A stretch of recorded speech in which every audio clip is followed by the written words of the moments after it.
Bonjour à tous. Aujourd'hui, je voulais vous proposer un tuto pour vous montrer comment faire des feuilles avec des finitions parfaites, comme celle-ci. Vous voyez?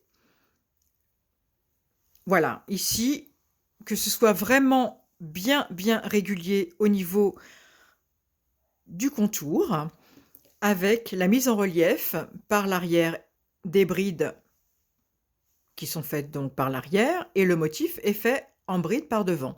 Donc moi, ce que je vous explique ici, c'est comment faire en sorte que ce soit extrêmement régulier ici et non pas irrégulier comme ici. Vous voyez? Vous allez voir qu'il y a une différence dans la mise en place du point qui fait vraiment que le point sera extrêmement bien fini ou alors dentelé comme ça, pas joli. Vous voyez? Donc je vous explique pourquoi ceci arrive et non pas cela. Quand vous faites en fait alors aujourd'hui ce tuto, on est bien d'accord, il n'est pas pour vous expliquer la fabrication de cette feuille. Il est juste pour vous expliquer la finition. C'est-à-dire quand vous faites la réduction de la feuille, donc puisqu'au départ, je vous le rappelle, elle est sur 7 brides, que vous réduisez à chaque rang, d'accord? Vous passez donc de 7 brides que vous tricotez sur 2 rangs, puis 5 brides, et maintenant nous allons réduire et passer à 3 brides, ok? Donc ici, vous avez 1, 2, 3, 4, 5. Beaucoup d'entre vous, malheureusement, êtes tentés pour réduire de faire ceci, c'est-à-dire prendre 2 brides en même temps, voilà, et de faire une bride, puis de prendre la bride centrale et de faire une bride, puis de finir en prenant les 2 dernières brides en même temps. Alors, cette façon de faire n'est pas esthétique. Ça va vous donner ce genre de défaut. OK?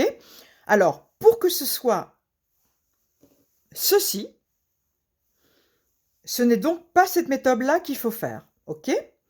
Donc vous défaites, pardon, et voici la bonne méthode pour avoir une feuille parfaitement finie. Vous procédez de la manière suivante en faisant que des demi-brides. Je m'explique. Vous passez votre fil et vous prenez non pas 2 mailles ensemble, une maille seule, 2 mailles ensemble. Vous prenez au contraire chaque maille individuellement par demi-bride. Je m'exécute. Celle-ci, une demi-bride. La deuxième bride, également vous la prenez par demi-bride.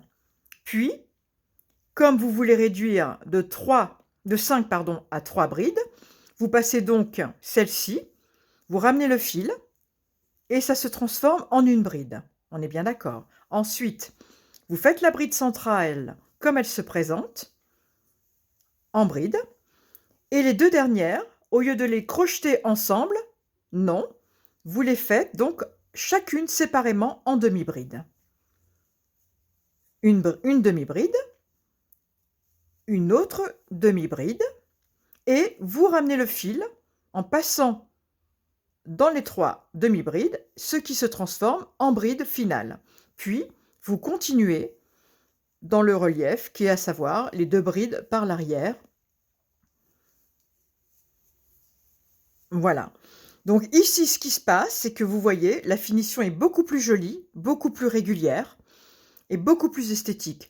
Donc voici la méthode vraiment que je vous conseille d'utiliser pour avoir ce genre de finition et non pas ceci, vous voyez, que j'ai fait sur le pourtour exprès, sur cet échantillon, pour vous montrer que effectivement ça n'a rien à voir. Ce n'est pas du tout aussi esthétique. Voilà mesdames, j'espère vous avoir été utile. À très bientôt. Merci.